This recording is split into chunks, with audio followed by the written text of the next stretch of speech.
네, 안녕하십니까. 김 선생의 서울 이야기를 진행하는 강사 김효입니다. 이번 시간에는 성동구 보수에 대해서 좀 말씀드려 보도록 하겠습니다.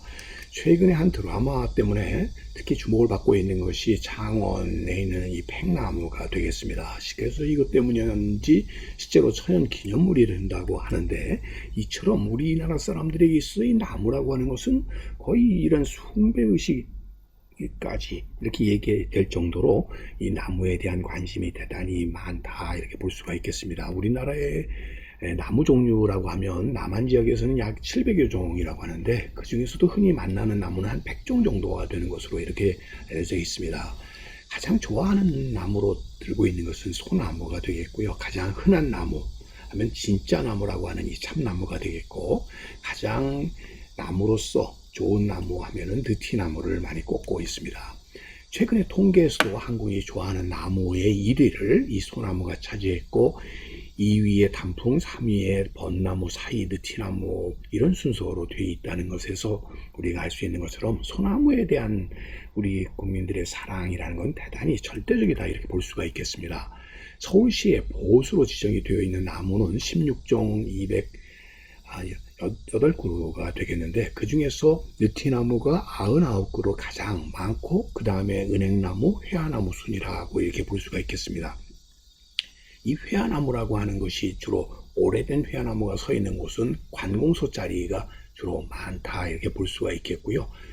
이 마치 서원이나 향교의 학교에는 주로 이 은행나무를 심듯 관공서에는 의뢰 회화나무가 심어졌다라고 볼 수 있겠습니다. 뿐만 아니라 고귀한 선비의 집이나 사원이나 절간, 대궐, 특히 공이 많은 학자나 관리에게 상으로 내려지게 되었던 나무 또한 이 회화나무였다고 볼 수가 있겠고요.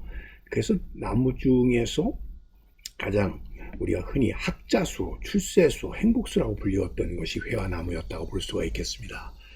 자, 우리나라에서도 서울의 25개 자치구의 구나무로 지정이 되어 있는 것을 이렇게 보게 되면, 소나무, 은행나무가 7개 구에서 이렇게 채택을 하고 있고요. 느티나무가 6개 구여서 소나무, 은행나무, 느티나무가 절대적인 수를 차지하고 있다, 이렇게 볼 수가 있겠고, 감나무, 대추나무, 단풍나무, 잣나무 등이 그 위에 지정이 되어 있습니다. 성동구의 경우는 이 느티나무가 지정이 되어 있다라고 볼 수가 있겠는데요.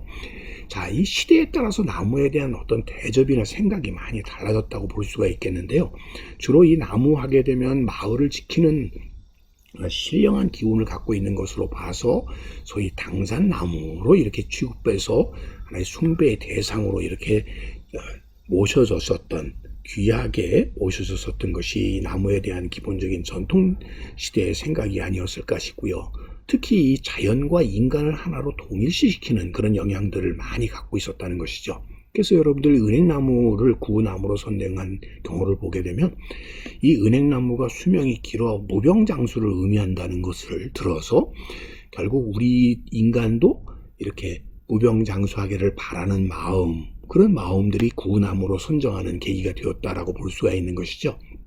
자, 이처럼 자연과 인간을 동일시하는 과정 속에서 학교의 나무로서도 이런 은행나무를 많이 심었었던 이유 중에 하나가 높고 큰 이상, 또 알찬 결실, 이런 것들을 하나의 이 나무의 성질을 학교의 교훈과 일치시켜서 이렇게 교목을 정하는 경우들이 많았었고, 그래서 성균관 명륜당에서 이렇게 은행나무를 심어 왔었던 전통들도 그런 것들이 오늘날까지 이어져 오는 거라고 볼 수가 있겠습니다. 성동구의 보수는 9그루로 되어 있는데, 느티나무가 7그루고 회화나무 1그루, 은행나무 1그루 이렇게 정해져 있습니다.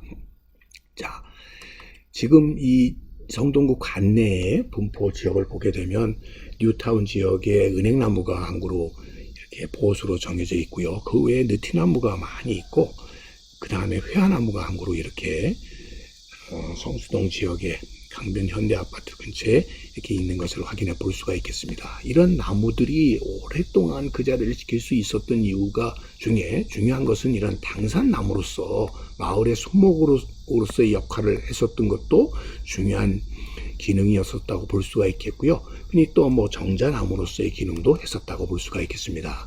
자, 이 상황심리 지역, 이게 일찍부터 굉장히 이렇게 주거가 많이 발달해 있었다는 걸 알 수가 있겠는데요. 이 지역이 현재 뉴타운이 이루어진 지역에 이렇게 보수로서 자리를 잡고 있는 것이 현재의 이 은행나무가 되겠습니다. 자, 계절에 따라서 이렇게 색깔을 바꾸는 은행나무들이 현대적인 이런 고층 아파트 군 속에서도 그 자리를 의연하게 지킬 수 있게 되었던 것은 바로 이 은행나무가 갖고 있는 이러한 신령한 기운들이 오늘에게도 우리에게 아주 좋은 기능을 하고 있기 때문이 아닐까 싶습니다. 또한 느티나무라고 하는 것은 우리나라 정자나무의 대부분이 느티나무였다고 볼 수가 있겠고요. 특히 이것 재질 자체가 워낙 좋았기 때문에 고려시대까지는 목재로서의 중요한 기능을 해왔었던 것이 느티나무라고 볼 수가 있겠습니다. 옥수동 미타사에 있는 느티나무라든지 또 이 뚝섬 일대 지역을 보게 되면 자, 이렇게 뚝섬 지역에 많은 주거가 발달하고 있는 상황 속에서 이 지역에도 느티나무가 많아서 지금 여기에도 느티나무, 이곳에도 현재 느티나무가 남아있고 이 지역에 지금 회화나무가 지금 한 그루 남아있습니다. 자, 이것이 보호소로서 이렇게 기능을 하고 있는 것이죠. 자, 성수동 성당, 예전에 성덕정 자리였었던 이곳에도 이 600년 보호수 느티나무가 이렇게 자리 잡고 있었고 바로 그곳 자체가 그런 의미에서 역사적인 흔적을 우리에게 오늘날까지 전해주고 있는 대표적인 예라고 볼 수가 있겠고요. 또 이곳도 느티나무들이 이렇게 지금은 주택지로 바뀌어난 곳에 자리 잡고 있으면서 그 마을에 소목으로서의 기능을 쭉 이어왔었다라고 볼 수가 있겠습니다. 그리고 이 성수동에 500살 된 회화나무를 또 하나 꼽을 수가 있겠는데요. 지금 이 주택 속에 이렇게 갇혀있는 형태로 되어 있습니다만은 이것 자체가 자, 지금 보시는 것처럼 아주 그냥 우렁찬 이런 자태를 가지고 이곳에 털을 잡고 있는데 서울에서도 여러분들 곳곳에서 이 회화나무들을 우리가 볼 수가 있겠습니다. 조계사에 있는 회화나무라든지 명륜동의 회화나무 같은지 창덕궁 내에 바로 입구에 도남문 안쪽에 있는 회화나무라든지 또 지금 정동에 있는 회화나무 또 우정국 앞에를 체크해 있는 회화나무라든지 서대문 농협 본사 앞에 있는 회화나무들이 이렇게 많은 곳들이 회화나무가 자리 잡고 있었던 것 또한 이 회화나무가 차지하는 나름대로의 사람들의 생각들이 대단히 오늘날까지 이를 지켜오는 중요한 명분이 되었다라고 이렇게 얘기할 수가 있겠습니다. 그런 의미에서 성동구 성수동에 있는 이 회화나무 또한 이 성동구의 하나의 자랑이자